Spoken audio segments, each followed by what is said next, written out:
Hello and welcome to the weekly update that we have every single weekend. We are here talking about virtual reality, and I want to talk about specifically the version 57 update for Quest, some new Quest 3 features, some Quest research that had me so dang impressed, new games, VR reaching to other platforms. It's just so packed, so let's not waste any time. That is enough chin wagging. Let's get started. So starting off, we have some new features discovered in the public testing channel for the version 57 update for the Quest 2 and by implication, the Quest 3. And the first of which is legs! He can walk! A whole year later, after the Zuck had had his pre-rendered avatars in legs, trying to create a virtual world so he can be his true self and escape the rotting flesh meat suit that he currently has to wear. I have to go with no on that. So this update extends your avatar's legs and gives you 2 of them. Although you don't seem to control these legs, they sort of just move where they feel appropriate. So when you shift the analog stick and you move left, the legs will do a little shimmy to the left. And as mentioned last year, you as the viewer, the embodiment, you look down, you will not see your legs. They are only for third parties only, so your friends will see them, but you look down and you will not. The ultimate sense of delusion here. So you will need to use the mirror in the hub to get a glance of yourself, although it doesn't currently support sitting down or crouching, so there is a little bit of jank there. This should be rolling out as an SDK soon in the future, so games can actually implement them themselves. Horizon Worlds, of course, will get this update first, apparently in the next few weeks, but I'm a little confused how this will work for shooters if you can't crouch. Seems like a gap there. The next update was posted by Naya VR, and if I said that wrong, please forgive me.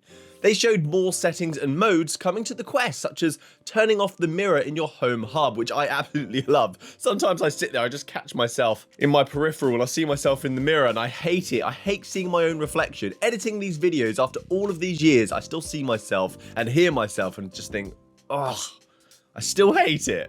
They're also adding a Horizon Worlds portal in the home hub so you can easily dive into that experience, and I think this is a great idea, but I would love it if you could customize these portals. So you could set up your home hub and have your own portals dashed around for you to walk into, as you can now with this leg update walk around the hub instead of teleporting to certain points.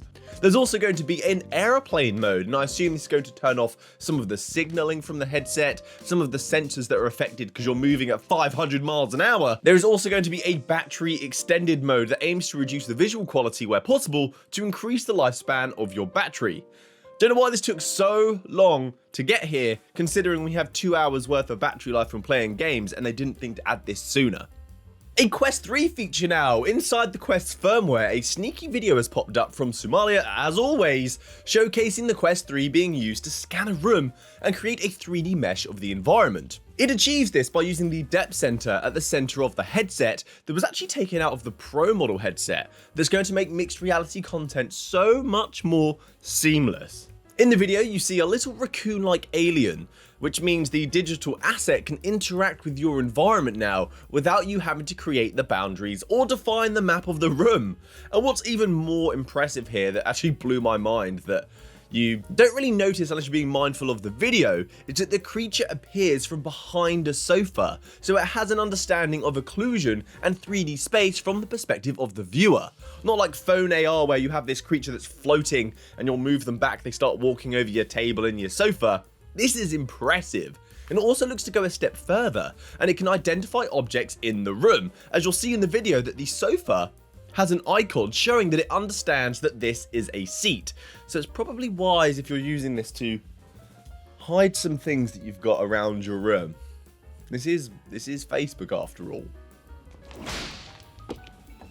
The Zuck actually posted on his Instagram something that we were teased of a year ago, and that is the ability to have a touch-based keyboard, where on your desk is a keyboard. You're just typing away, hitting the table with your fingertips, and you end up typing words on a keyboard that doesn't actually exist, removing the need to have a real keyboard in your virtual space or a floating one which doesn't provide any feedback. This video was impressive. It showed the Quest 2 in use as Bosworth and the Zuck had this cool montage of laughter and finger tapping and typing on screen to make something that is a keyboard seem a little bit more epic. But this is where my jaw hit the floor. Bosworth and Zuck claimed that they were able to write over 100 words a minute with this feature. That is crazy speed. That is the speed that people achieve with a normal keyboard, for people who are comfortable with a keyboard. But they didn't say if they were using predictive text with this as well, because if you get comfortable with that, typing would be pretty darn fast. They have unfortunately said that this is currently only research and it's not something that is going to be a feature that is rolling out anytime soon, because this would be a huge step in productivity for AR and VR. I think this is so cool. We are living in the future. Well, technically we're not, but you get what I mean. Now let's talk about the Quest Plus subscription service. That is the service that is offering 2 titles for $8 every month. The offer started in July, I think, and it was a $1 introductory offer to get started. And the worry was that after this, will the games justify the cost? Especially if you already own the game, it's money wasted because you don't get anything in place of. So what I recommended was that you don't bulk buy the subscription, but you just purchase on the months that have something that interests you. But once you cancel the subscription, you do lose access to the games as well. So it's a bit like game renting. And when I grew up, it was like £4. And £4 like 20 years ago for 2 days to play a game. So I still think it's a pretty good deal. So this month is Red Matter and A Fisherman's Tale. They are available throughout September, and they are 2 huge titles, in my personal opinion, staples in the VR space for being revolutionary, whether that be with Quest graphics or the concept of the game. This is a great month. So if you haven't played these titles, I do recommend playing them, and they can easily be completed within the month term. So when you cancel your subscription for the month and you lose access, you're not going to be too sad, because there's not that much replay value on these titles. Now let's talk about a phenomenal looking game from Sin Studio, who have done what few have managed to do, and that's go from App Lab to the official Quest store, which is supposed to be this stamp of quality according to Meta's quality first policy. So this is a physics-based sword fighting game that really sets itself apart in my book through its boss battles, its theming, and the fact that it actually has a campaign, not just a sandbox experience. So as I said, this game has a campaign, but also has a sandbox mode as well, with modifiers, so you have a replay aspect to the experience. The game is also being updated on the 4th of September for a new immersive arena, including an updated AI for more realistic combat. And my gosh, doesn't this title look so good? It's that part of the trailer where the Kraken takes over the boat, or you impale that head and you shoot it off with the gun. It just looks so good. My blood is pumping when I think I've watched this about 50 times now.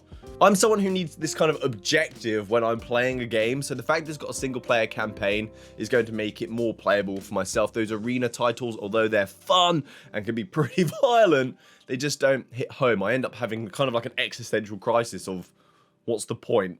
So that's it for me today, guys. Thank you so much. There's actually quite a lot of Quest news this week. It's an exciting time ahead. New hardware is coming, new features, updates, and a new direction for virtual reality with this improvement in mixed reality, which I'm actually really excited about. If you've seen the Aspire mixed reality experience, my goodness, doesn't that look epic? So guys, have a great week. Thank you for watching to the end of the video. Thank you to my patrons. Happy gaming, guys. Good day!